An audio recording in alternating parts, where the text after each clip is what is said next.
വയ്ക്കുന്നു.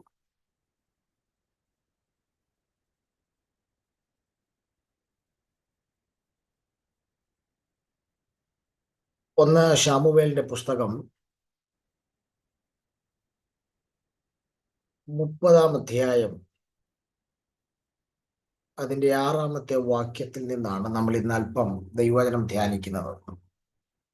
ദയവായി ബൈബിൾ ഉള്ള എല്ലാവരും ബൈബിൾ തുറന്ന് ആ ഭാഗം എന്നോടുകൂടെ ശ്രദ്ധിപ്പാൻ പ്രത്യേകം ഓർപ്പിക്കുന്നു. ഒന്ന് ശമൂവേലിന്റെ പുസ്തകം 30-ാം അധ്യായത്തിന്റെ 6-ാം വാക്യമാണ് നമ്മൾ ചിന്തിക്കാൻ വേണ്ടി പോകുന്നത്. സ്തോത്രം.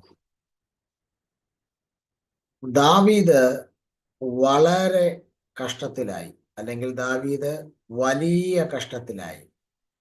ജനത്തിൽ ഓരോരുത്തന്റെ ഹൃദയം താന്താന്റെ പുത്രന്മാരെയും പുത്രിമാരെയും കുറിച്ച് വ്യസനിച്ചിരിക്കൊണ്ട് അവനെ കല്ലെറിയണമെന്ന് ജനം പറഞ്ഞു. ദാവീദോ തന്റെ ദൈവമായ യഹോവയിൽ ധൈര്യപ്പെട്ടു. സ്തോത്രം. പഴയ നിയമത്തിലെ 39 പുസ്തകങ്ങളിൽ യോശുവ മുതൽ എസ്തേർ വരെയുള്ള 12 പുസ്തകങ്ങൾ ഇസ്രായേലിന്റെ ചരിത്ര പുസ്തകം എന്നാണ് വിശേഷിപ്പിക്കുന്നത്. ഈ ചരിത്ര പുസ്തകത്തിൽ തന്നെ ആ ചരിത്രത്തിന് ചില നെടുനായകത്വം കൊടുത്ത, അല്ലെങ്കിൽ വഴിത്തിരിവുണ്ടാക്കിയ ഒരു പുസ്തകമാണ് ഒന്ന് ശമൂവേലിന്റെ പുസ്തകം. സ്തോത്രം. എന്തുകൊണ്ടെന്നാൽ ന്യായാധിപന്മാരുടെ ഭരണം അവസാനിച്ച് രാജഭരണം ആരംഭിക്കുന്നത് ഈ പുസ്തകത്തിലാണ്. കുറച്ചുകൂടെ ഗൗരവമായി പറഞ്ഞാൽ ദൈവാധിപത്യ ഭരണം അവസാനിക്കുന്നതും ജനം മാനുഷിക ഭരണത്തിലേക്ക് തിരിയുന്നതൊക്കെ ഈ പുസ്തകത്തിൽ നിന്നാണ്. കൂടാതെ 3 പ്രത്യേക വ്യക്തിത്വങ്ങളിലൂടെയാണ് ഈ പുസ്തകത്തിന്റെ ചരിത്രം മുന്നോട്ട് പോകുന്നത്. ഒന്ന്, ശമൂവേലിന്റെ 1-ാം പുസ്തകത്തിന്റെ 1-ാം അധ്യായം മുതൽ 9 വരെയുള്ള അധ്യായങ്ങൾ നാം കാണുന്നത് ശമൂവേൽ എന്ന ഒരു പ്രവാചകനിലൂടെയാണ്, അല്ലെങ്കിൽ ഒരു ന്യായാധിപനിലൂടെയാണ് ചരിത്രത്തെ കർത്താവ് കൊണ്ടുപോകുന്നത്. സ്തോത്രം. എന്നാൽ 9-ാം അധ്യായം മുതൽ ഏകദേശം ഒരു 16-17 അധ്യായങ്ങൾ വരെയൊക്കെ ഇസ്രായേലിന്റെ പ്രഥമ രാജാവായ ശൗലിലൂടെയാണ് ചരിത്രം മുന്നോട്ട് പോകുന്നത്. 17-ാം അധ്യായത്തിൽ ദാവീദിലൂടെ ദൈവം മറ്റൊരു ചരിത്രം തുടങ്ങുകയാണ്. അത് നീണ്ട ഒരു കാലഘട്ടം, 2 ശമൂവേൽ ഒക്കെ ആയിട്ട് ഇങ്ങനെ നിൽക്കുകയാണ്. സ്തോത്രം. അതുകൊണ്ട് തന്നെ 3 ഈ വ്യക്തിത്വങ്ങളിലൂടെയാണ് ഈ പുസ്തകത്തിന്റെ ചരിത്രത്തിന്റെ പോക്ക്. സ്തോത്രം. ഒരു കാര്യം വ്യക്തമായി ഞാൻ പറയാം, ദൈവകരങ്ങളിൽ വിധേയപ്പെടാൻ മനസ്സുണ്ടെങ്കിൽ നിന്നിലൂടെ ചരിത്രങ്ങളുടെ വഴിതിരിക്കാൻ ദൈവത്തിന് കഴിയും. സ്തോത്രം. വിധേയപ്പെടാൻ മനസ്സുണ്ടെങ്കിൽ നമ്മെ ഒരു ചരിത്രമാക്കി തീർക്കാനും ദൈവത്തിന് കഴിയും. സ്തോത്രം. ഇവിടെ ഈ 30-ാം അധ്യായത്തിന്റെ 6-ാം വാക്യം നമ്മൾ വായിച്ചത് വളരെ ഗൗരവമുള്ളൊരു ഭാഗമാണ്. സ്തോത്രം. അവിടെ ആ വാക്യം തുടങ്ങുന്നത് തന്നെ ദാവീദ് വലിയ കഷ്ടത്തിലായി എന്ന് പറഞ്ഞുകൊണ്ടാണ്. ദാവീദ് പല കഷ്ടങ്ങളിലൂടെയും പോയിട്ടുണ്ട്. തലയിൽ തൈലാഭിഷേകം വീണപ്പോൾ മുതൽ പുള്ളിക്ക് കഷ്ടം മാത്രമേ ഉണ്ടായിട്ടുള്ളൂ. സ്തോത്രം. പക്ഷേ വലിയ കഷ്ടമെന്ന് പറയുന്നത് എന്താണ് പരിശുദ്ധാത്മാവ് ഉദ്ദേശിച്ചിരിക്കുന്നത്? നമുക്കതിലേക്ക് വരാം. സ്തോത്രം. കൂടാതെ ഈ ഭാഗത്തിന് മറ്റൊരു പ്രത്യേകതയുണ്ട്. സ്തോത്രം. പ്രത്യേകത എന്താന്ന് ചോദിച്ചാൽ, ദാവീദ് കരഞ്ഞെന്ന് ബൈബിൾ പറയുന്നുണ്ട് പലയിടത്തും. പ്രത്യേകിച്ച് നമുക്ക് 15-ാം അധ്യായം 30-ാം വാക്യമൊക്കെ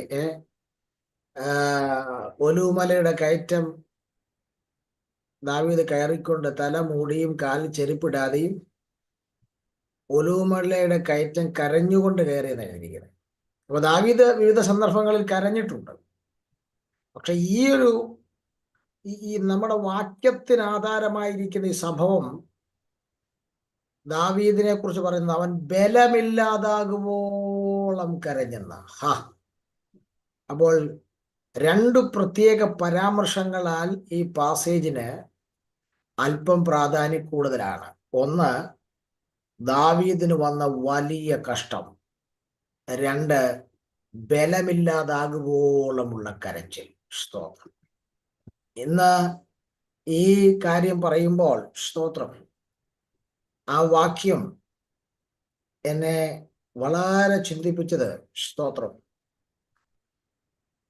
ഒരു ഭക്തന്റെ ജീവിതത്തിൽ ഈ രണ്ട് സന്ദർഭങ്ങൾ കടന്നു പോകും. സ്തോത്രം. വലിയ കഷ്ടത്തിൽ അകപ്പെടുന്ന സാഹചര്യം ഉണ്ടാവും. സ്തോത്രം. ബലമില്ലാതാകുമ്പോളം കരയേണ്ടി വരുന്ന അവസ്ഥ ഉണ്ടാകും. സ്തോത്രം. എന്നാൽ എന്താണ് ബൈബിൾ പറയുന്നത്? നീതിമാന്റെ അനർത്ഥങ്ങൾ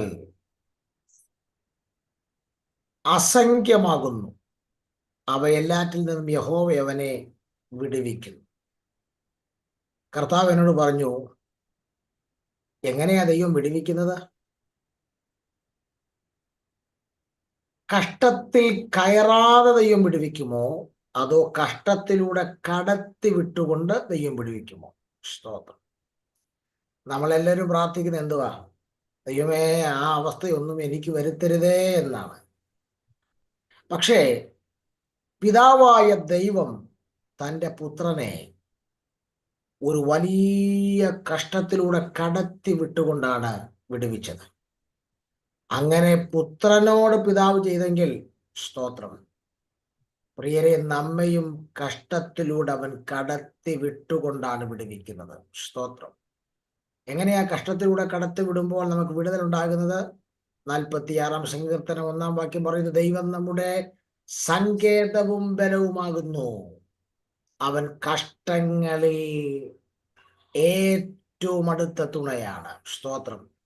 നിങ്ങൾ ഓർത്ത് വയ്ക്കുക, എൻ്റെ കഷ്ടത്തിനകത്ത് അവൻ ഏറ്റവും അടുത്ത തുണയാണെങ്കിൽ ആ കഷ്ടത്തിനകത്ത് സന്തോഷിക്കാൻ എത്ര പേർ ഇന്ന് ഈ ഈവനിങ്, ഈ രാത്രി തയ്യാറാകുന്നുണ്ട്? സ്തോത്രം. അപ്പോൾ കഷ്ടതയ്ക്കകത്തൂടെ, അനർത്ഥത്തിനകത്തൂടെ നിന്നെ കടത്തി വിടുമ്പോൾ അവൻ തുണയായിട്ടല്ല, അവൻ ഏറ്റവും അടുത്ത തുണയായി അവന്റെ സാന്നിധ്യം കൊണ്ടുവരും. അങ്ങനെയാണ് ആ കഷ്ടതയ്ക്കകത്ത്, അസംഖ്യം അനർത്ഥത്തിനകത്ത് അവൻ നമുക്ക് വിടുതൽ നൽകിത്തരുന്നത്. സ്തോത്രം.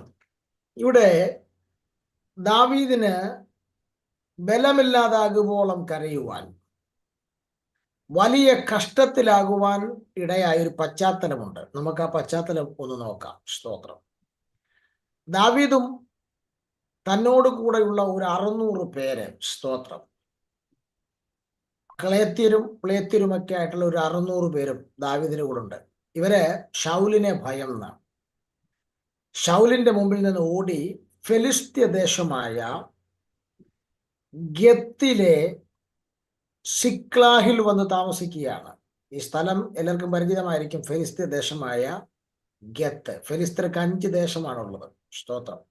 അസ്തോദ്, അസ്കലോൻ, ഗത്ത്, ഗസ, എക്രോൻ. സ്തോത്രം.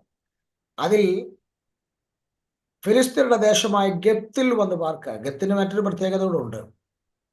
എന്താ പ്രത്യേകത? ദാവീദ് ആദ്യം കൊന്ന മനുഷ്യൻ എന്ന് രേഖപ്പെടുത്തിയിരിക്കുന്ന ഫിലിസ്ത്യന്റെ ജന്മദേശമാണ്, അല്ലെങ്കിൽ ഗോലിയാത്തിന്റെ ജന്മദേശമാണ് ഏത്?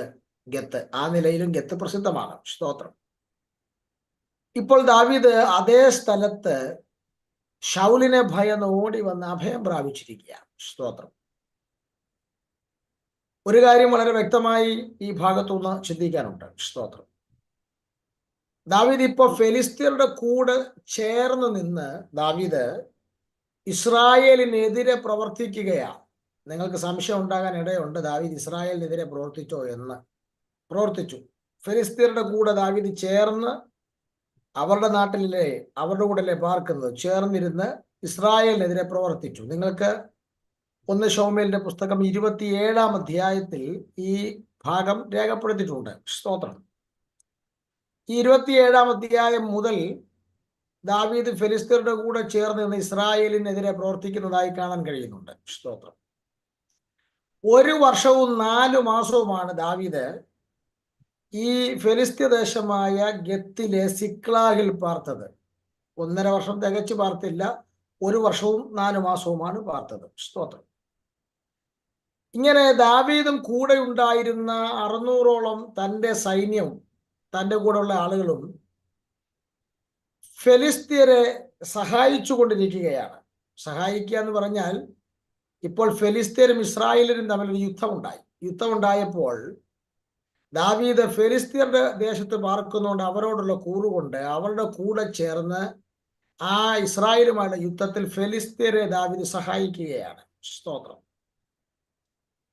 അങ്ങനെ ദാവീദ് ഫെലിസ്ത്യരുടെ കൂടെ യുദ്ധക്കളത്തിൽ അവരെ സഹായിക്കാൻ പോയ തക്കത്തിൽ അമാലേക്യർ എന്ന് പറയുന്ന ഒരു ജാതീയ ശക്തി, സ്തോത്രം, ദാവീദ് പാർത്തിരുന്ന ഗത്തിലെ സിക്ലാഗ് എന്ന് പറയുന്ന സ്ഥലം ആക്രമിച്ച് ആ സിക്ലാഗിനെ പിടിച്ചെടുത്ത് ആ സിക്ലാഗിനെ തീ വെച്ച് ചുട്ട് കളയുന്നതാണ് 1 ശമൂവേലിന്റെ പുസ്തകം 30-ാം അധ്യായത്തിന്റെ ആരംഭ 5 വാക്യങ്ങളിൽ നാം കാണുന്ന പശ്ചാത്തലം. ഇതാണ് ദാവീദ് ബലമില്ലാതാകുവോളം കരഞ്ഞ, ദാവീദ് വലിയ കഷ്ടത്തിലായതിന്റെ പശ്ചാത്തലം. സ്തോത്രം. എനിക്ക് വളരെ ഈ വിഷയം പറയുമ്പോൾ, സ്തോത്രം, ദാവീദും കൂടെയുള്ളവരും എവിടെയാണ്? അവർ യുദ്ധക്കളത്തിൽ, അവരൊന്നും അറിയുന്നില്ല. പക്ഷെ അമാലേക്ക് ഇവർ പാർത്തിരുന്ന സിക്ലാഗ് എന്ന് പറയുന്ന ഗത്തിലെ ഈ സ്ഥലം ആക്രമിച്ച് തീയിൽ ചുട്ടുകളഞ്ഞിരിക്കുന്നു. സ്തോത്രം. തീയിൽ ചുട്ടുകളഞ്ഞു എന്ന് മാത്രമല്ല, ദാവീദിന്റെയും തൻ്റെ കൂടെ ഉണ്ടായിരുന്ന 600 പേരുടെയും ഭാര്യമാരെയും മക്കളെയും പുത്രിപുത്രന്മാരെയൊക്കെ അമാലേക്ക് പിടിച്ച് അടിമകളായി കൊണ്ടുപോയി കഴിഞ്ഞു. പട്ടണം ചുട്ടിട്ട് പോയിരുന്നെങ്കിൽ എങ്ങനെങ്കിലുമൊക്കെ റിനോവേറ്റ് ചെയ്യാൻ നോക്കാം. പക്ഷേ തങ്ങളുടെ എല്ലാം ഭാര്യമാരെയും കൊണ്ടുപോയി പുത്രിപുത്രന്മാരെയും അമാലേക്ക് പിടിച്ച് അടിമകളായി കൊണ്ടുപോയി കഴിഞ്ഞിരിക്കുകയാണ്. സ്തോത്രം. അത് നിങ്ങൾക്ക് 1 ശമൂവേൽ 30-ന്റെ 3-ാം വാക്യത്തിലേക്ക് ഇത് കാണാൻ കഴിയുന്നുണ്ട്. സ്തോത്രം. ദാവീദ് മടങ്ങി വരുമ്പോൾ കാണുന്ന കാഴ്ച, പട്ടണം ചുട്ട് എരിക്കപ്പെട്ടിരിക്കുന്നു. തൻ്റെയും കൂടെ ഉണ്ടായിരുന്ന ആളുകളുടെയും ഭാര്യമാർ കവർച്ചയ്ക്ക് പോയിരിക്കുന്നു, പുത്രിപുത്രന്മാരെ കവർന്നിരിക്കുന്നു, സമ്പത്തുക്കൾ നഷ്ടപ്പെട്ടിരിക്കുന്നു.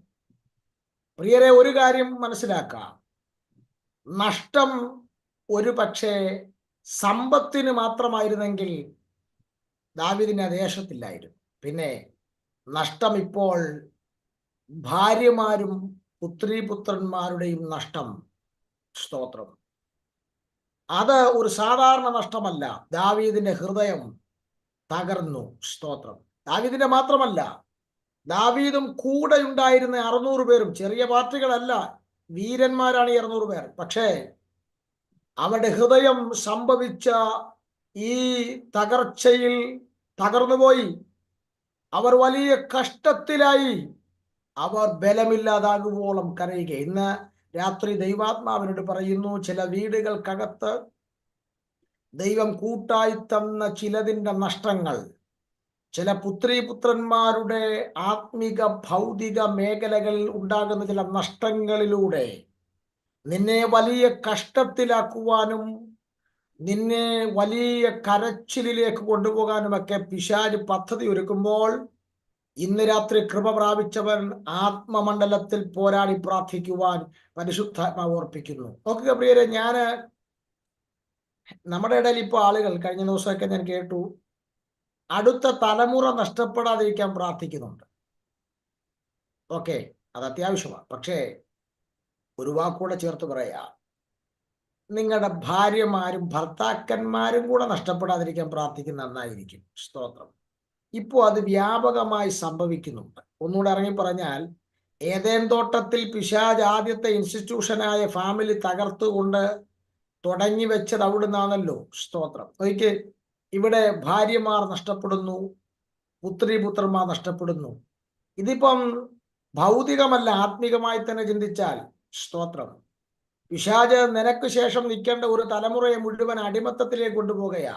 ആത്മീക തലങ്ങളിൽ നിന്ന് വലിച്ച് അടിമത്തത്തിലേക്ക് കൊണ്ടുപോകുക. ഇവിടെ പല ദൈവദാസന്മാർക്കും നെഞ്ചുവിരിച്ച് നിൽക്കാൻ അടുത്ത തലമുറയില്ല. സ്തോത്രം. അതെ, ഇവിടെ പലരുടെയും കൂടെ നിന്ന് ശുശ്രൂഷിക്കേണ്ട പങ്കാളികളെ കാണുന്നില്ല.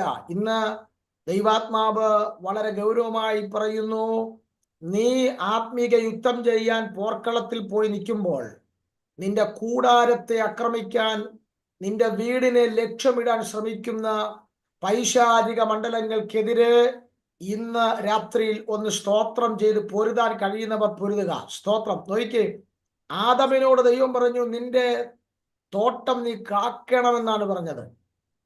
നീ യുദ്ധക്കളത്തിൽ ശുശ്രൂഷിക്കുമ്പോൾ, നീ ആത്മാവിൽ യുദ്ധം ചെയ്യുമ്പോൾ, നിന്റെ വീടിനെതിരെ ലക്ഷ്യമിടുന്ന ചിലതുണ്ട്.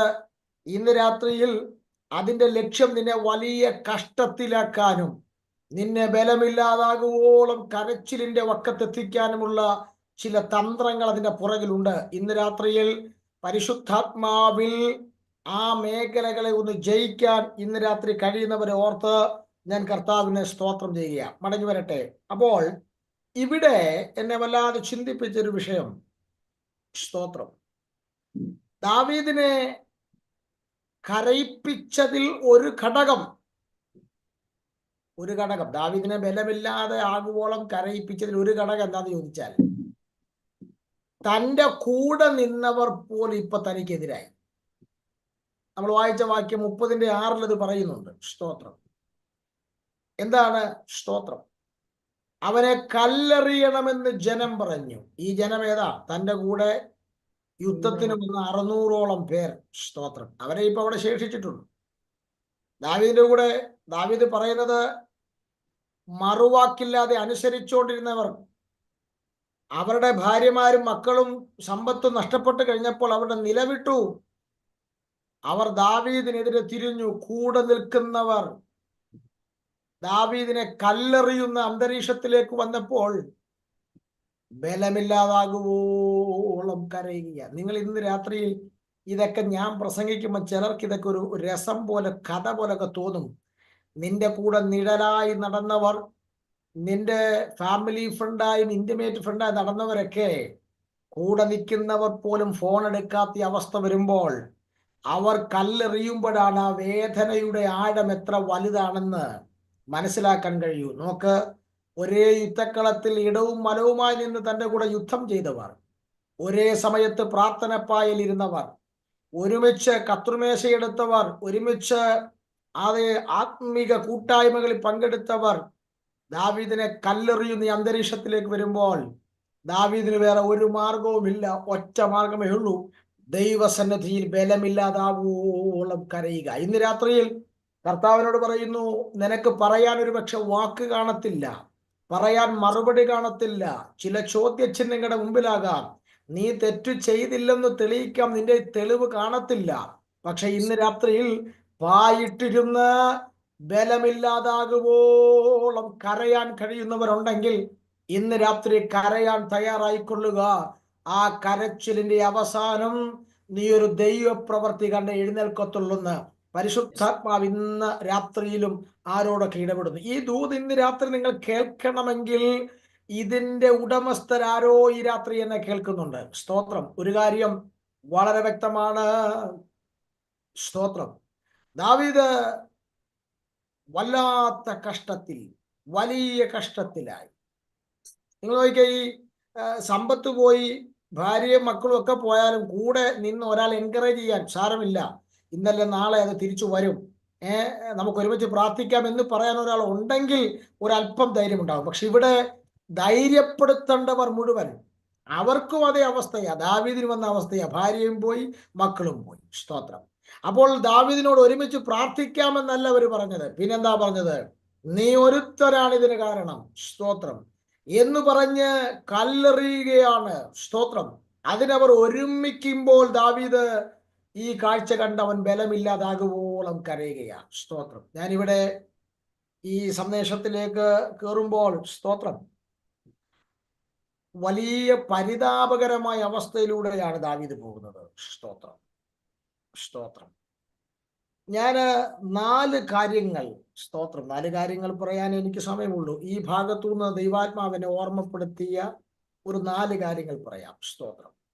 ഒന്നാമത്തെ കാര്യം, സ്തോത്രം, ഞാൻ ഈ ദാവീദിൽ കണ്ട ഒരു 4 പ്രത്യേകതകളാണ് ചൂണ്ടിക്കാണിക്കുന്നത്. സ്തോത്രം. ഒന്നാമത്തെ കാര്യം, സ്തോത്രം, ആ 6ാം വാക്യം അവസാനിക്കുന്നത് ദാവീദോ തന്റെ ദൈവമായ യഹോവയിൽ ധൈര്യപ്പെട്ടു എന്ന് പറഞ്ഞുകൊണ്ടാണ്. അപ്പോൾ അർത്ഥം, സ്തോത്രം, എല്ലാ പ്രതീക്ഷകളും തകർന്ന സമയത്ത്, എല്ലാ പ്രതീക്ഷകളും മങ്ങിയ സമയത്ത്, പരിതാപകരമായ അവസ്ഥയ്ക്കകത്ത്, ആശയ്ക്കു വകയില്ലാത്ത അവസ്ഥയ്ക്കകത്ത്, സ്തോത്രം, ദൈവത്തിലുള്ള ആശ്രയം കൈവിടാതെ പ്രതിസന്ധിയുടെ നടുവിൽ യഹോവയിൽ ധൈര്യപ്പെടുന്ന ദാവീദിനെയാണ് ഞാൻ കണ്ടത്. ഇന്ന് രാത്രിയിൽ കർത്താവിനോട് പറയുന്നു, വലിയ കഷ്ടത്തിലാകുമ്പോൾ, കരയാൻ വാക്കുകളില്ലാതെ ബലമില്ലാതാകുമ്പോഴും കരയുമ്പോൾ, ആളുകൾ നിന്നെ കല്ലെറിയുമ്പോൾ, ഒറ്റപ്പെടുത്തുമ്പോൾ, പ്രതീക്ഷകൾക്ക് യാതൊരു സ്ഥാനമില്ലാത്ത അനുഭവത്തിലൂടെ പോകുമ്പോൾ, പരാതിയും പദം പറഞ്ഞുകൊണ്ട് സമയം കളയാതെ ആ നെഗറ്റീവ് സാഹചര്യത്തെ നോക്കി വിശ്വാസത്തിന്റെ വാക്കുകൾ പറഞ്ഞ് പ്രതിസന്ധിയുടെ നടുവിൽ നീ സേവിക്കുന്ന ദൈവത്തിൽ ധൈര്യപ്പെടാൻ കഴിയുന്നവനാണെങ്കിൽ നിശ്ചയം ആ പ്രതിസന്ധി നിന്നെ മുക്കത്തില്ല. അതിനപ്പുറം നീ ഒരു മറുകര കാണുമെന്ന് പരിശുദ്ധാത്മാവ് ഇന്ന് രാത്രിയിൽ ചിലരോട് വ്യക്തമായി സംസാരിക്കുകയാണ്. സ്തോത്രം. നോക്കുക പ്രിയരെ, ഇവിടെ പ്രതിസന്ധിയുടെ നടുവിൽ ധൈര്യപ്പെടുന്ന ദാവീദിനെയാണ് ഞാൻ കണ്ടത്. ദാവീദിന്റെ സങ്കീർത്തനങ്ങളെല്ലാം നിങ്ങൾ വായിച്ചു നോക്കി. ദാവീദ് 75ഓളം സങ്കീർത്തനം എഴുതിയിട്ടുണ്ട്. അതിൽ പരാതി പറയുന്ന സങ്കീർത്തനമുണ്ട്, അതിൽ ആശങ്ക പ്രകടിപ്പിക്കുന്ന സങ്കീർത്തനമുണ്ട്, ദൈവത്തിന് മഹത്വം കൊടുക്കുന്ന സങ്കീർത്തനമുണ്ട്, വിവിധ കാറ്റഗറിയിലുള്ള സങ്കീർത്തനമുണ്ട്. പക്ഷേ നിങ്ങൾ നോക്കിയോ, ഇതൊക്കെ ആണെങ്കിലും എല്ലാ സങ്കീർത്തനങ്ങൾക്കകത്തും ഒരു വാക്യത്തിലെങ്കിലും ദൈവത്തിലുള്ള തന്റെ ആശ്രയം, ദൈവത്തിലുള്ള തന്റെ വിശ്വാസം, ധൈര്യം ദാവീദ് പ്രകടിപ്പിക്കുന്നുണ്ട്. അതായിരുന്നു ദാവീദിന്റെ വിജയം, ജീവിത വിജയത്തിന്റെ രഹസ്യം.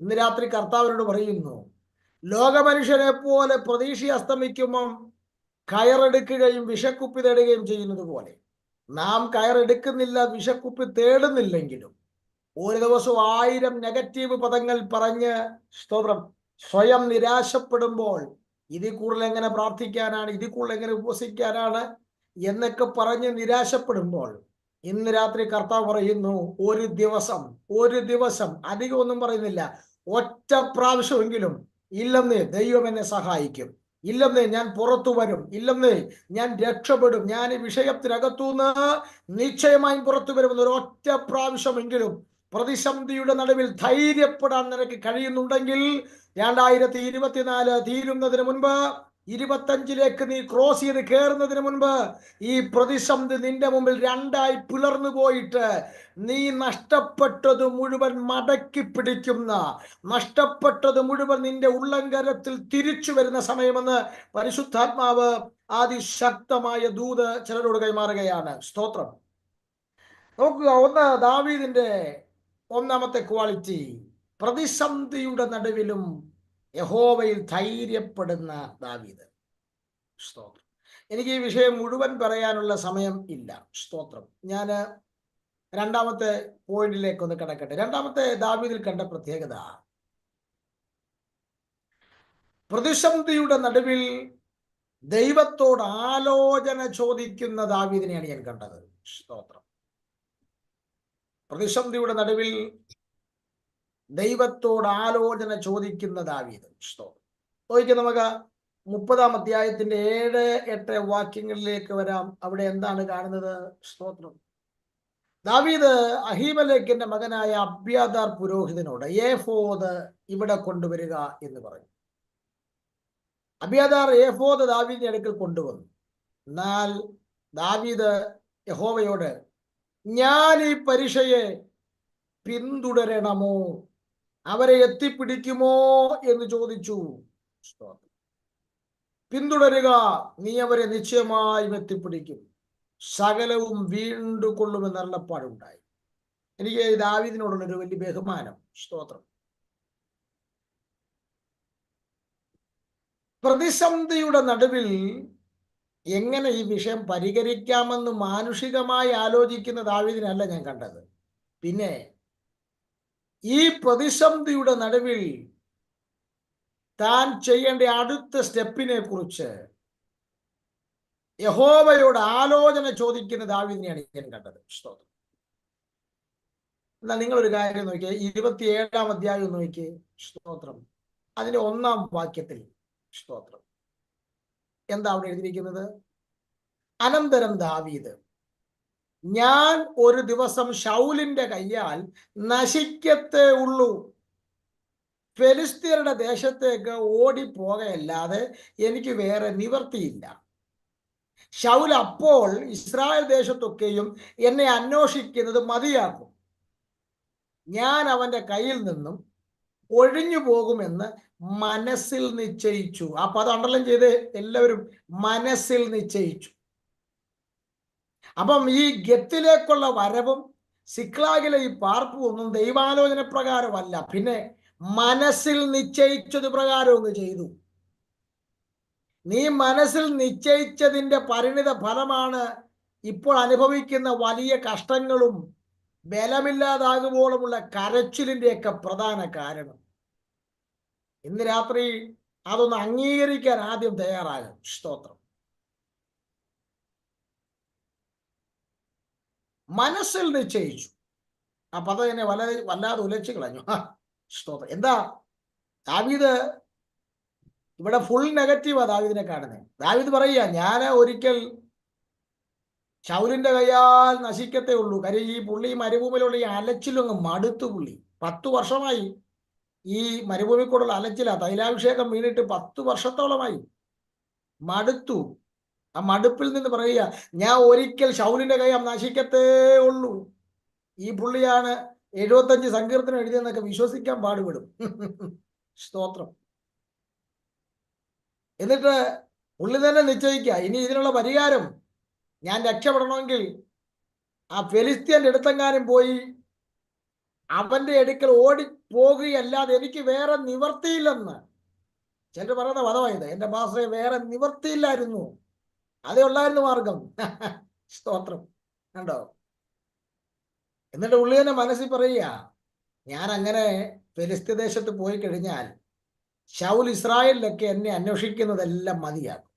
അങ്ങനെ ഞാൻ അവന്റെ കയ്യിൽ നിന്ന് ഒഴിഞ്ഞു പോകുമെന്ന് മനസ്സിൽ നിശ്ചയിച്ചു. ആരോടൊക്കെ ദൈവാത്മ പറയുന്നു, ഇന്നലകളിലെ നിന്റെ മനസ്സിന്റെ ചില നിശ്ചയങ്ങളും തീരുമാനങ്ങളുമാണ് ദുരന്തത്തിൽ കൊണ്ടെത്തിച്ചത്. രൂത്തിന്റെ പുസ്തകം 1-ാം അധ്യായം 1-ാം വാക്യത്തിൽ ഒരു വീട്ടിലെ ഗൃഹനാഥൻ, അവിടെ ബൈബിൾ ഒരാളെന്നാ പറയുന്നത്, ഒരു തെറ്റായ തീരുമാനമെടുത്തു മോബാബിലേക്ക് പോകാൻ. ആ കുടുംബത്തെ കൊണ്ടെത്തിച്ചത് ഒരു വലിയ ദുരന്തത്തിലാണ്. ഇന്ന് രാത്രിയിൽ ആരോടൊക്കെയോ ആത്മാവ് പറയുന്നു, നിന്റെ മനസ്സിലെ നിശ്ചയങ്ങൾ നിർത്തിയിട്ട് ഏത് പ്രതിസന്ധിയുടെ നടുവിലും ഏത് ചോദ്യചിഹ്നങ്ങളുടെ നടുവിലും യഹോവയോട് ആലോചന ചോദിക്കുന്ന സ്വഭാവത്തിലേക്ക് മടങ്ങി വരാൻ ദൈവാത്മാവ് ഇന്ന് രാത്രി ചിലരോട് ഇടപെടുകയാണ്. സ്തോത്രം. നോക്ക്, ഇവിടെ 27-ാം അധ്യായത്തിൽ മനസ്സിൽ നിശ്ചയിച്ച ദാവീദ് 30-ാം അധ്യായത്തിന്റെ 7-8 വാക്യങ്ങൾ വരുമ്പോൾ ആ സ്വഭാവം മാറ്റി. അതിന്റെ തിക്താനുഭവം അനുഭവിച്ച പുള്ളിക്ക് മനസ്സിലായി, ഇനി രക്ഷയില്ല, ഇനി യഹോവയോട് ആലോചന ചോദിക്കാം. ചില ആളുകൾക്ക് പിന്നെ എത്ര കിട്ടിയാലും പഠിക്കുകയില്ല. പുള്ളിക്ക് 1 കിട്ടിയപ്പോഴേ പുള്ളി പഠിച്ചു. സ്തോത്രം. നന്നാവാനുള്ളവൻ അധിക സമയമൊന്നും ഒത്തിരി കാലം ഒന്നും ബന്ധക്കോസി വരണമെന്നൊന്നും ഇല്ല എന്ന് പറഞ്ഞ ബന്ധക്കോസി വിട്ടുപോകണമെന്നല്ല ഞാൻ പറഞ്ഞത്. കൂശിക്കിടന്ന കള്ളൻ ആകെ 6 മണിക്കൂറേ കർത്താവിനെ കണ്ടത്. അന്നേ അവന് മനസ്സിലായി ഇവൻ രാജാവായി വരുമെന്ന്. നമ്മള് 3.5 കൊല്ലം കൂടെ നടന്നിട്ട് പോലും ഇവർക്ക് പിടികിട്ടില്ല. അവര് കർത്താവ് മരിച്ചു കഴിഞ്ഞപ്പം പൂശാൻ സുഗന്ധദ്രവ്യങ്ങളും സ്പ്രേ ഒക്കെ ആയിട്ട് വരിക. സ്തോത്രം. സഹോദരി സമാജത്തിന്റെ സെക്രട്ടറിയും ഒക്കെ ആയിട്ട് നോക്കി. പക്ഷേ 6 മണിക്കൂർ പൂശിക്കിടന്ന കള്ളന് മനസ്സിലായി ഇവൻ സാധാരണ പാർട്ടിയല്ല, ഇവൻ രാജാവാണ്, ഇവൻ രാജാവായിട്ട് വരുമെന്ന്. സ്തോത്രം. നന്നാവാനുള്ളവൻ അധികം കാലമൊന്നും വേണ്ട, അവന് അല്പസമയം കൊണ്ട് നന്നാകും. സ്തോത്രം. ഇവിടെ ദാവീദ് യഹോവയോട് ആലോചന ചോദിക്കുകയാണ്. 10 വർഷം ശൗൽ ദാവീദിനെ ഭയം നോടി ഗുഹകൾക്കകത്തും ഒക്കെ ആയിട്ട് 10 വർഷത്തോളം ദാവീദ് പ്രാണനെ കയ്യിൽ വെച്ചുകൊണ്ട് ഓടുക. സ്തോത്രം. ഗുഹയ്ക്കകത്തും മരുഭൂമിയിലും പാറക്കെട്ടുകളുടെ ഇടയിലൊക്കെ ആയിട്ട് ദാവീദ് ജീവിക്കുന്നത്, ശൗലിനെ ഭയന്ന്. സ്തോത്രം. എന്നാൽ തന്റെ പിന്മാറ്റത്തിന്റെ ഒരു അവസ്ഥയിലാണ് പറഞ്ഞത്, ഞാന് ശൗലിന്റെ കയ്യാ നശിക്കത്തേയുള്ളൂ, എനിക്ക് അങ്ങോട്ട് ഓടിപ്പോവല്ലാതെ വേറെ നിവർത്തിയില്ല, ഇങ്ങനെയൊക്കെ പറയുന്നത്. സ്തോത്രം. കർത്താവിനോട് പറയുന്നത്, ദൈവം നിന്നെ ചില ശോധനകളിലൂടെ കടത്തിവിടുന്നത് നിന്റെ മാറ്റു നോക്കാനാ. നീ ആ സമയത്ത് പറയുന്ന പദങ്ങൾ എന്താണെന്ന്, നിന്റെ ആ സമയത്തെ ആറ്റിറ്റ്യൂഡ് എന്താണെന്ന് ദൈവത്തിന് അറിയാനാ. പഴയ നിയമത്തിലൊരു വാക്യമുണ്ട്, ഇസ്രായേൽ മക്കളെ ദൈവം മരുഭൂമിയിലൂടെ ചുറ്റിച്ചത് അവരുടെ ഹൃദയത്തിലിരിക്കുന്നത് അറിയാനാണെന്ന്. സ്തോത്രം. നമ്മെ നല്ലൊരു പ്രതിസന്ധിയുടെ കയറ്റി വിടുമ്പോഴേ നമ്മുടെ ശരിക്കുമുള്ള സ്പിരിച്വാലിറ്റി എന്താണെന്ന് മനസ്സിലാകത്തുള്ളൂ. സ്തോത്രം. എല്ലാം ഉള്ളപ്പോൾ നമ്മള് ഫാനെ മുട്ടുന്ന രീതിയിലല്ലേ നൃത്തം ചെയ്ത് ആരാധിക്കുന്നതൊക്കെ. പക്ഷെ ഇതുപോലെ അങ്ങോട്ട് കയറ്റിവിടുമ്പോഴാണ് സ്തോത്രം നമ്മുടെ ക്വാളിറ്റി ദൈവം മനസ്സിലാക്കുന്നത്. സ്തോത്രം. ദാവീദ് ഈ പ്രശ്നത്തിൽ വന്ന് നിൽക്കുമ്പോൾ, ഈ സിക്ലാഗിന്റെ വിഷയത്തിൽ വന്ന് നിൽക്കുമ്പോൾ ദാവീദിന് മനസ്സിലായി, ഇനി നമുക്ക് അല്ലെങ്കിൽ തനിക്ക് ദൈവത്തിൽ നിന്ന് ഒരു ആലോചന കിട്ടിയിട്ടല്ലാതെ മുന്നോട്ട് പോകാൻ പറ്റുകയില്ല. സ്തോത്രം. ചിലർ സ്റ്റക്കായി നിൽക്കുന്ന ചില വിഷയങ്ങൾ ഉണ്ടാകാം, മുന്നോട്ട് പോകാൻ കഴിയാതെ. ഇനി ദൈവത്തിൽ നിന്നൊരു ഇടപെടൽ, ഒരാലോചന ഇല്ലാതെ മുന്നോട്ട് പോകാൻ കഴിയാത്ത അവസ്ഥ ഉണ്ടാകാം. സ്തോത്രം. ദാവീദ് ആ സമയത്താണ് ദൈവത്തിന്റെ ആലോചനയ്ക്കായി ചുവടുവെക്കുന്നത്. ഞാൻ ഈ 27-ാം അധ്യായത്തിലെ ഒരു പ്രത്യേക പദം കണ്ടു. സ്തോത്രം.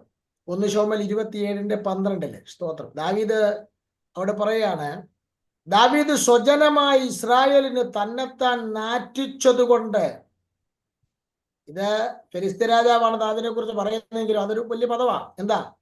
ദാവീദ് സ്വന്തം ജനമായ ഇസ്രായേലിനെ തന്നെത്താൻ നാറ്റിച്ചു. ദാവീദ് ഫെലിസ്ത്യ ദേശത്ത് വന്ന് അഭയം പ്രാപിച്ചത് കൊണ്ട് ദാവീദ് ചെയ്ത കാര്യം എന്താണെന്നറിയാമോ? തൻ്റെ സ്വന്തം ജനമായ ഇസ്രായേലിനെ ദാവീദ് അതെ നാറ്റിച്ചു. സ്തോത്രം. ഇസ്രായേലിനെ നാറ്റിച്ച വ്യക്തിയായി ദാവീദ് മാറി. സ്തോത്രം. ഇന്ന് രാത്രി കർത്താവിനോട് പറയുന്നു, നിന്റെ ആലോചനയും നിന്റെ മനസ്സിലെ നിശ്ചയവും നിന്റെ സ്റ്റെപ്പും നിന്റെ ഓടിപ്പോക്കും നിന്റെ ഇടപാടും നിന്റെ ഫോണും ഇതൊന്നും ദൈവനാമത്തെ ദുഷിപ്പിക്കുന്നതാകരുത്. ദൈവനാമത്തിന് നാറ്റം വരുത്തുന്ന കാര്യമായി തീരരുത്. ദൈവജനത്തെ നാറ്റിക്കുന്നവനായി തീരരുതെന്ന് പരിശുദ്ധാത്മാവ് ഓർപ്പിക്കുന്നു. ഇന്നും നിങ്ങളൊന്ന് ഓർത്തു നോക്കിക്കേ. ഒരാളൊരു ചെറിയ വിഷയം ചെയ്തു, അത് സോഷ്യൽ മീഡിയാസിൽ എടുത്തിട്ടു, അത് നിമിത്തം ദൈവജനം മുഴുവൻ നാറ്റപ്പെടുകയാണ്. ദൈവത്തിന്റെ ജനത്തെ മുഴുവൻ നാറ്റിക്കുന്ന ഒത്തിരി ദാവീദുമാർ ഇന്ന് അരങ്ങ് തകർത്തോണ്ടിരിക്കുമ്പോൾ പരിശുദ്ധാത്മാവ് ഇന്ന് രാത്രി പറയുന്നു, നീ ദൈവജനത്തെ നാറ്റിക്കുന്ന ഈ തലമുറയിലെ ദാവീദായി തീരരുതെന്ന് ദൈവാത്മാവ് വളരെ ശക്തമായി ഇടപെടുകയാണ്. ഇവിടെ എന്താണ് ദാവീദ് ദൈവത്തോട് ആലോചന ചോദിക്കുന്നത്? 32-ാം അധ്യായത്തിൽ നമ്മൾ കണ്ടു. എന്താണ് ചോദിച്ചത്? സ്തോത്രം. ദാവീദ് ചോദിക്കുന്നത്, ഈ പരീക്ഷയെ ഞാൻ പിന്തുടരണമോ എന്നാണ്. അത് 30-ാം അധ്യായത്തിന്റെ 7-8 വാക്യങ്ങളിൽ കാണുന്നത്. നിങ്ങൾ 32-ാം സങ്കീർത്തനം വായിക്കുമ്പോൾ അവിടെയും ദാവീദ് ഈ വിഷയവുമായി ബന്ധപ്പെട്ട് പറയുന്ന ഒരു പ്രത്യേക പദമുണ്ട്. സ്തോത്രം. ദാവീദ് ദൈവത്തോട് പറയുകയാണ്, ഞാൻ നിന്നെ ഉപദേശിച്ച് നടക്കേണ്ടുന്ന വഴി നിനക്ക് കാണിച്ചു തരും, ഞാൻ നിന്റെ മേൽ ദൃഷ്ടി വെച്ച് നിനക്ക് ആലോചന പറഞ്ഞു. ദാവീദിനോട് ദൈവം പറയുകയാണ്, ദാവീദേ, നീ എന്നോട് ആലോചന ചോദിച്ചാൽ ഞാൻ നിന്നെ ഉപദേശിക്കും. സ്തോത്രം. അത് നടക്കേണ്ടുന്ന വഴി നിനക്ക് ഞാൻ കാണിച്ചു തരും, ഞാൻ നിന്റെ മേൽ ദൃഷ്ടി വെക്കും, ഞാൻ നിനക്ക് ആലോചന പറഞ്ഞു തരും. സ്തോത്രം. ഒരു മനുഷ്യൻ നിന്നെ നടത്തിയാൽ പരാജയമുണ്ടാകും, മനുഷ്യന്റെ അഭിപ്രായങ്ങൾ പൊളിഞ്ഞു പോകും. എന്നാൽ ഇന്ന് രാത്രിയിൽ ആലോചന ചോദിച്ചാൽ നിന്നെ നടക്കേണ്ടുന്ന വഴി, നീ സഞ്ചരിക്കേണ്ട പാതകൾ കൃത്യമായി ഉപദേശിച്ചു തന്ന് നിന്നെ വഴി നടത്തി. ദൃഷ്ടി വെച്ച് ആലോചന പറയുന്നൊരു ദൈവം ഇന്ന് രാത്രിയിലും നമ്മുടെ നടുവിലുണ്ടെന്ന് മനസ്സിലാക്കുന്നവർക്കായി ഞാൻ കർത്താവിന് സ്തോത്രം ചെയ്യുകയാണ്. മൂന്നാമത്തെ കാര്യത്തിലേക്ക് വരട്ടെ. ദാവീദിൽ ഞാൻ കണ്ട മൂന്നാമത്തെ പ്രത്യേകത, ഒന്ന്, പ്രതിസന്ധിയുടെ നടുവിൽ ധൈര്യപ്പെട്ട, യഹോവയിൽ ധൈര്യപ്പെട്ട ദാവീദ്. രണ്ട്, പ്രതിസന്ധിയുടെ നടുവിൽ ആലോചന ചോദിച്ച ദാവീദ്. മൂന്നാമത്തെ പ്രത്യേകത, പ്രതിസന്ധിയുടെ നടുവിൽ ദൈവശക്തിയിൽ ആശ്രയിച്ച ദാവീദ്. എന്താണ് നമ്മൾ ആ 30-ാം അധ്യായത്തിന്റെ 9-ാമത്തെ വാക്യത്തിൽ എന്താണ് കാണുന്നത്? സ്തോത്രം. അവിടെ പരിശുദ്ധാത്മാവ് വളരെ വ്യക്തമായി, സ്തോത്രം, അങ്ങനെ ദാവീദും കൂടെയുള്ള 600 പേരും പുറപ്പെട്ട് ബെസോർ തോട്ടിങ്കലെത്തി ശേഷമുള്ളവർ അവിടെ താമസിച്ചു. ദാവീദ് ഇപ്പോൾ പോകുന്നത് മനസ്സിൽ നിശ്ചയിച്ചത് പോലല്ല. പിന്നെ എന്തിനാ പോകുന്നത്? ദൈവം എങ്ങനെ പറഞ്ഞോ ആ രീതിയിൽ ഈ പരീക്ഷയെ പിന്തുടരുക. എന്താ അതിന്റെ അർത്ഥം? ദൈവം പറഞ്ഞ ആലോചനയിൽ ആശ്രയിച്ച്, ദൈവം പറഞ്ഞ ആലോചന പ്രകാരം ചുവടുവെക്കുന്ന ദാവീദ് ശരിക്കും ദൈവശക്തിയിൽ ആശ്രയിക്കുകയാണ്. അല്ലെങ്കിൽ മുമ്പിലത്തെ പോലെ മനസ്സിൽ നിശ്ചയിച്ചതുപോലെ തനിക്ക് പോയാൽ മതി. സ്തോത്രം. ഇവിടെ ഒരു കാര്യം വ്യക്തമാണ്, തൻ്റെ കൂടെ 400 പേരോളം ഉണ്ട്. 400 അല്ല, 600 പേര് തൻ്റെ കൂടെ ഉണ്ട്. അതിൽ 200 പേര്, സ്തോത്രം, ആ ബെസോർ തോട് കടപ്പാൻ കഴിയാതെ ക്ഷീണിച്ചു പോയി. ആ 10-ാം വാക്യത്തിൽ കാണുന്നുണ്ട്. ആ 200 പേരെ ആ തോടിന്റെ കരയിൽ താമസിപ്പിച്ചിട്ട് ബാക്കി 400 പേരെ കൊണ്ട് ദാവീദ് പോകുന്നത്. നിങ്ങൾ ഓർത്തു പോയിക്കേ, 600 പേര് തന്നെ ചെറിയ ഒരു ആൾക്കൂട്ടമാണ്. പോകുന്നത് അമാലേക്ക് എന്ന് പറയുന്ന ഒരു വലിയ ജാതീയ ശക്തിക്കെതിരെയാണ്. അപ്പൊ 600 പോലും തികയുകയല്ല. അപ്പൊ അതിനകത്ത് 200 പേരെ ആ ബെസോർ തോടിന്റെ കരയിൽ ഇരുത്തിയിട്ട് ശേഷിച്ച ഈ 400 പേരുമായി പോകാൻ ദാവീദിനെ ധൈര്യപ്പെടുത്തിയത്, ദാവീദ് ധൈര്യപ്പെട്ടത് തൻ്റെ കൂടെയുള്ള ആൾബലത്തിലല്ല, പിന്നെ തന്നെ അയച്ച ദൈവാലോചനയുടെ ദൈവശക്തിയിലാണ് താൻ ആശ്രയിച്ചത്. ഇന്ന് രാത്രി കർത്താവിനോട് പറയുന്നു, നിന്റെ കയ്യിൽ സോഴ്സ് കുറവായിരിക്കും, ആള് കുറവായിരിക്കും, നിന്റെ കയ്യിൽ പറയാൻ പലതും കാണത്തില്ല. അതെ, ഒരുപക്ഷെ ഒരല്പം മാവേ കാണത്തുള്ളൂ, ഒരു ഭരണി എണ്ണേ കാണത്തുള്ളൂ. പക്ഷെ ഇന്ന് രാത്രിയിൽ ദൈവശക്തിയിൽ നീ ആശ്രയിക്കാൻ തുടങ്ങിയാൽ നിന്റെ അല്പത്തെ കൊണ്ട് അധികം കാര്യം ചെയ്യിക്കാൻ ഇന്ന് രാത്രിയിൽ എൻ്റെ ദൈവത്തിന് കഴിവുണ്ടെന്ന് വിശ്വസിക്കുന്നവരുണ്ടെങ്കിൽ ഈ രാത്രി കർത്താവിന് മഹത്വപ്പെടുത്ത്. ആ ചെറിയ ഉപ്പിലൂടെ എരിഹോവിനെ ശുദ്ധീകരിച്ച ദൈവം, ഒരു ചെറിയ വടിയിലൂടെ അഹരോന്റെ തിരഞ്ഞെടുപ്പ് തെളിയിച്ച ദൈവം, ഒരു കഴുതയുടെ താടിയല്ലുകൊണ്ട് മഹാജയത്തെ കൊടുത്ത ദൈവമെങ്കിൽ ഇന്ന് രാത്രിയിൽ നിന്റെ കയ്യിലുള്ളത് ചെറുതാണെങ്കിലും, നീ ന്യൂനപക്ഷമാണെങ്കിലും, ദൈവശക്തിയിൽ ആശ്രയിച്ചാൽ, ദൈവാലോചനയിൽ ആശ്രയിച്ചാൽ നിന്നെ എത്തിക്കുന്നിടത്ത് കൊണ്ട് എത്തിക്കാൻ ഈ ദൈവശക്തി കരുത്തുള്ളതെന്ന് മനസ്സിലാക്കുന്നവർക്കായി ഞാൻ കർത്താവിന് സ്തോത്രം ചെയ്യുകയാണ്. ദാവീദ് ദൈവശക്തിയിൽ ആശ്രയിക്കുകയാണ്. ദാവീദ് ആ പോകുന്ന പോക്കിൽ വഴിയിൽ വെച്ച് ദൈവം ദാവീദിന് ചില കാര്യങ്ങൾ കണക്ട് ചെയ്ത് കൊടുത്തു. അതാ ഈ ദൈവാലോചന പ്രകാരം പോയാലുള്ള ഗുണം എന്നാണെന്നറിയാവോ? ദൈവം നിനക്ക് കണക്ട് ചെയ്യാൻ ആളുകളെ റെഡിയാക്കി വെക്കും. അപ്പൊ നീ ദൈവാലോചന പ്രകാരമാണ് ഒരു സ്ഥലത്തേക്ക് പോകുന്നതെങ്കിൽ, അവിടെ നീ അപരിചിതനാണെങ്കിലും അവിടെ നിനക്ക് വേണ്ട കാര്യം ചെയ്യാൻ, കണക്ട് ചെയ്യാൻ ദൈവം ആളുകളെ റെഡിയാക്കും. ഇവിടത്തേക്ക് ദാവീദ് 400 പേരുമായിട്ട് പോകുന്ന വഴിയിൽ ഒരു അമാലേക്യൻ വഴിയിൽ നിൽക്കുന്നത് കണ്ടു. സ്തോത്രം. ഒരു അമാലേക്യന്റെ ഭൃത്യനെ വഴിയിൽ വെച്ച് കാണുകയാണ്. സ്തോത്രം. നിങ്ങൾ ആ ഭാഗം വായിച്ചാൽ 11-12 വാക്യങ്ങൾ ഇത് കാണാം. ആ അമാലേക്യന്റെ ഭൃത്യൻ, സ്തോത്രം, അവൻ വളരെ ക്ഷീണിതനായി കിടക്കുകയാണ്. സ്തോത്രം. ഇവരുടെ അമാലേക്യ ഭൃത്യൻ എന്നാണ് അവൻ പരിചയപ്പെടുത്തുന്നത്. 13-ാം വാക്യത്തിൽ വരുമ്പോൾ പറയുന്നു, ഇവനാളൊരു മിസ്രൈമ്യ ദാസനാണ്, പക്ഷേ ഇവൻ 13-ാം വാക്യത്തിൽ പരിചയപ്പെടുത്തുന്നത് ഞാനൊരു അമാലേക്യ ഭൃത്യനാണ്. സ്തോത്രം. അവനെ ദീനം പിടിച്ചു, അതുകൊണ്ട് അവന്റെ യജമാനൻ അവനെ വഴിയിൽ വിട്ടതാ. സ്തോത്രം. പക്ഷേ ഈ അമാലേക്കർ എവിടെ ഉണ്ടെന്നും ദാവീദിന്റെ ആളുകൾ എങ്ങോട്ട് കൊണ്ടുവരുന്നതിന് കൃത്യമായി ഇൻഫർമേഷൻ കൊടുക്കാൻ കഴിവുള്ള ആളാണ് ഇവൻ. സ്തോത്രം. നോക്കിക്കേ, അപ്പൊ ഞാൻ ചിന്തിച്ചു, ഇവനെ ദീനം പിടിച്ചതല്ല, പിന്നെ ദൈവാലോചന പ്രകാരം വരുന്നൊരു ദാവീദിനു വേണ്ടി ദൈവം അവന് വേണ്ടി ഒരു കണക്ഷൻ ഒരുക്കിയിട്ടിരിക്കുക. സ്തോത്രം. ഇന്ന് രാത്രി കർത്താവിനോട് പറയുന്നു, നീ ദൈവശക്തിയിൽ ആശ്രയിച്ചാൽ ദൈവാലോചന പ്രകാരം ചുവട് വെച്ചാൽ നിന്റെ കാര്യങ്ങൾ എളുപ്പത്തിലാക്കാൻ, നിന്റെ കാര്യങ്ങൾ വേഗം സ്പീഡപ്പ് ആക്കാൻ, നിന്റെ കാര്യങ്ങൾ പെട്ടെന്ന് ചിലത് മടക്കി പിടിക്കാൻ, ചിലന് പരിഹാരം വരുത്താൻ ദൈവം ഇടയ്ക്ക് ചില ഇടനിലക്കാരെ, ചില മീഡിയേറ്റർമാരെ, ചില കണക്ഷൻസുകളെ പരിശുദ്ധാത്മാവ് ഒരുക്കി തരാൻ പോകുന്നുവെന്ന് വളരെ വ്യക്തമായി ഇടപെടുകയാ. സ്തോത്രം. ദാവീദ് അവന് ഭക്ഷണമൊക്കെ, മുന്തിരിക്കൊലയും അടയൊക്കെ കൊടുത്തപ്പോൾ അവൻ ദാവീദിന് കൃത്യമായി വഴി പറഞ്ഞു കൊടുത്തു. സ്തോത്രം. ദാവീദ് ഇവൻ പറഞ്ഞത് കേട്ട് പുറപ്പെട്ട് അവിടെ തക്ക സമയത്ത് ചെന്നു എന്ന് നമുക്ക് കാണാൻ കഴിയുന്നു. എന്ന് മാത്രമല്ല, അമാലേക്ക് പിടിച്ചുകൊണ്ട് പോയത് മുഴുവൻ, സ്തോത്രം, ദാവീദ് ഒന്നുപോലും വിട്ടുകളയാതെ തിരിച്ചെടുത്തു.